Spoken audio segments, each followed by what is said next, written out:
Who's wrong and who's wronger? In this corner, followed by millions, James the Exploding Unicorn Breakwell. And in that corner, ignored by millions, Steve Olivas. All right, listen to the thunderous applause. There are so many people who just love us, people who hang on our every word, people who tune into this podcast by accident. It is Wrong and Wronger with me, Steve Olivas, and my partner sitting right here across from me, James, the Exploding Unicorn Breakwell. James, can you believe what we got going on? I'd like to clarify one point. You described the applause as thunderous. Yeah. Like, what does thunderous sound like in Nashville? Because is it anemic and quiet, muted and sad? Is that what thunder's like down there? No, James, I'm selling it here. I'm selling it. I'm using suggestion as the power of persuasion. We can only have one liar on this podcast. It's going to have to be you today. James is not a liar. He is many things, but he is not a liar. He's a guy that measures his caloric intake with a slide rule. That is how precise he is. And precise guys don't tend to lie. Why aren't you a liar, James? Because I'm just too good at telling the truth. It is my one and only fault as being too perfect and exact with my words, which is unfortunate for you here in this podcast where I get to destroy you week after week after week. When you go in for a job interview and they say, what are your weaknesses? Your answer is, I'm just too perfect. My answer is, I quit. I'm going to go write a book. And that's what And please buy it, please. Please. I beg on my hands and knees. Somebody buy this thing. I didn't even know you had a book. What is the book called? Oh, awesome. Plug. Only Dead on the Inside, The Parent's Guide for the Zombie Apocalypse. I actually skipped a word. The Parent's Guide for Surviving the Zombie Apocalypse, because I want you to live. So I'm going to go ahead and push this hard to the four people listening who, came from my Twitter feed anyway and have clearly been bombarded with this book already. But hey, what's one more plug? My mother hasn't heard it yet, so give it to her. Why has your mother not bought my book yet, Steve? That's on you, man. I gave you one job. I read the book and then I sent her my copy. Isn't that what we're supposed to do? I've been spreading it around. All my neighbors have read it. They think it's awesome, by the way. Just, put a few copies on the internet, scan it in, and share the pictures. That's how that works, right? I think it's already uploaded onto YouTube, actually. It's my son reading it out loud, like he's you. My little brother read the book. He read it in one afternoon while I was sitting there talking with my parents. And I'd be honored that he read it at all, but I watched him. He sat there for like 5 hours and he didn't laugh. Oh, no! I'm just going to blame that on him. That's just a personality flaw. That doesn't reflect on my book. Why am I even telling this story? Why would I repeat that? We'll take care of that in post. Don't worry. I would never let that story leak out into this podcast. All right. So we, every week on Wrong and Wronger, in case you're just joining us, if you're one of the new 4 people, because we have to get new 4 people every week after we completely discuss. It would not be the same ones. No, absolutely not. But we argue about topics that people generally have an opinion about, but rarely hear both sides argued at the same time. This is the taste great, less filling of podcasts. And James doesn't even get that reference. I don't. All right. It's nervous laughter like a hostage on a tape. Just please don't hurt me. That's probably something from when Steve was a youngster. And I don't know how that could happen because that predates any kind of recorded sound. Yeah. Yes. Maybe the gramophone that. And the word grandma is right in the name. All right. Before we argue, though, we usually make nice. It's sort of like shaking hands, like sumo wrestlers that bow to each other ahead of competition. James and I say something nice to each other before we engage in combat. Yes, and I do have something very nice to say about you. I would like to compliment your frugality. Frugality? Yes, long ago, in your early days when you first became a driver, you took a vow, and I didn't realize this till recently, but you took a vow that you would never pay for parking. Ever. Well. And to this day, you haven't. You've walked blocks, you've walked miles, you've walked states to avoid paying for parking. No distance is too great. I mean, what would you say is the furthest you've walked to avoid paying even a nickel. Well, walked is a little bit of a misnomer since Uber has come around. Because I can find a parking spot, and believe me, I can find a parking spot. I just call that good, clean living. And sometimes it's not necessarily within the same zip code as the destination. But Uber, man, you hit that app, you don't even have to move. It will triangulate your position, send it to the driver, and for under $26, I can usually get to wherever I'm going without paying that damn meter. That is just good savings right there. You saved yourself at least $1. Thanks. That's good for you. No, I'm glad somebody finally recognized my achievements. My children, my wife, my family, most of my friends, they think it's ridiculous, but this is why you and I vibe. Yeah, it is. I just enable you in all the wrong ways. That's what I'm here for. Well, James, as we talk about making a vow, James once got his picture, and this was a big deal for young James Breakwell. He only had some peach fuzz on his face, not a full beard. Put a little cream on that, let the cat lick it off. But he got his picture in his small-town newspaper next to his bicycle that was stolen by the town bully, and I think her name was Kimmy. But James, he put the APB out on that bicycle, and I think a good Samaritan finally did return it to you. Yeah, and the crazy thing is, it wasn't even my bike. Like, I stole somebody else's bike with that all points bulletin. I saw the bike go missing, I got it back and claimed it as my own, and to this day, I still have that bike. It's suitable for a 10-year-old. I can't ride it, but you know what? It's an ill-gotten trophy. It's hanging up on one of those bike hooks right now. I'll be honest, you couldn't ride it back then either. I was not a big fan of physical activity at any stage of my life. Well, speaking of being a couch potato, we got a carbohydrate-laden theme today. I almost said carbonaro effect. I was watching a little True TV before we got on the mic here today. But you don't know what that is either, probably. But I don't. You're just making up words again. It's a Steve thing. Any pop culture reference from the last, from 15 minutes ago backward is completely lost on the unicorn. What are we going to argue about today?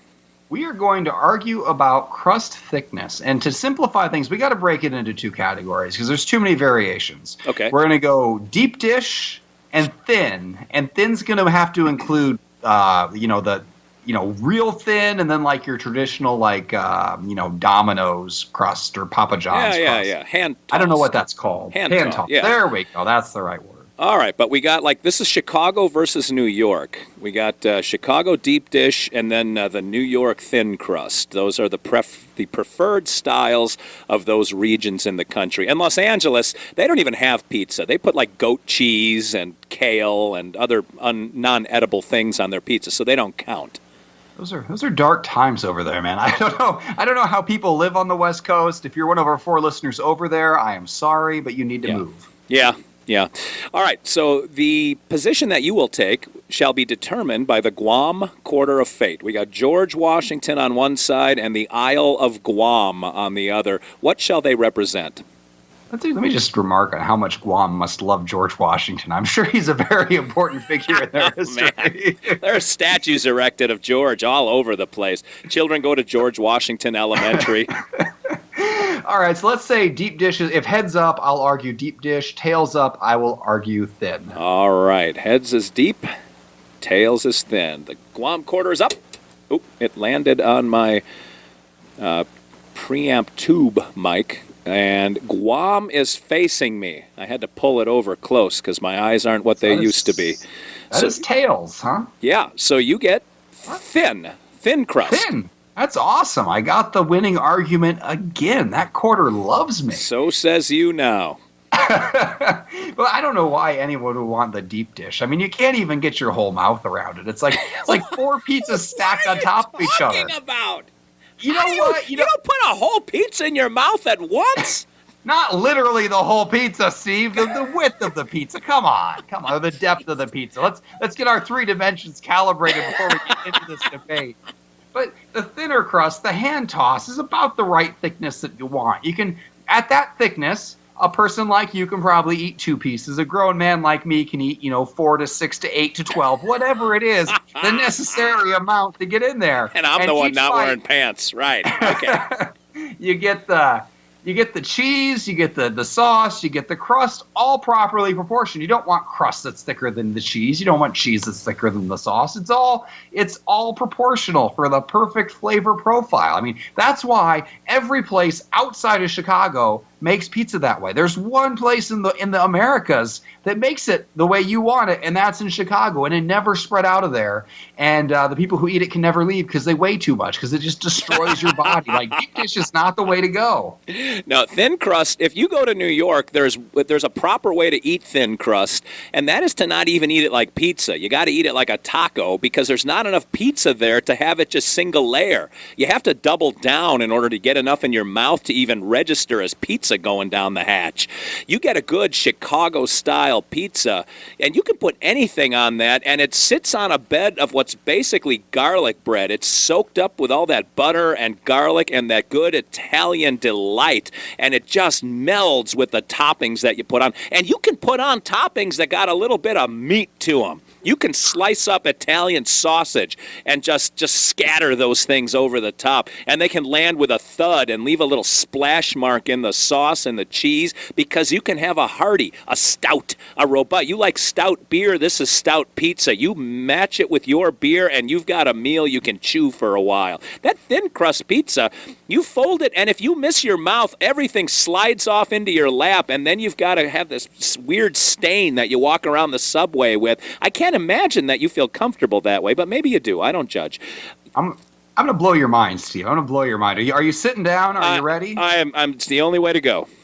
There is a lot of America that is in neither New York nor Chicago. There's like a whole 50 states worth of people out there. Yeah. Even like in Illinois and New York State, there's parts of them that aren't in those cities. And those parts of them, the national pizza chains that serve there, they serve the thinner crust, but not like the New York folded pizza, which that's ridiculous. Let's be honest. I've lived 32 years. I've never folded a pizza.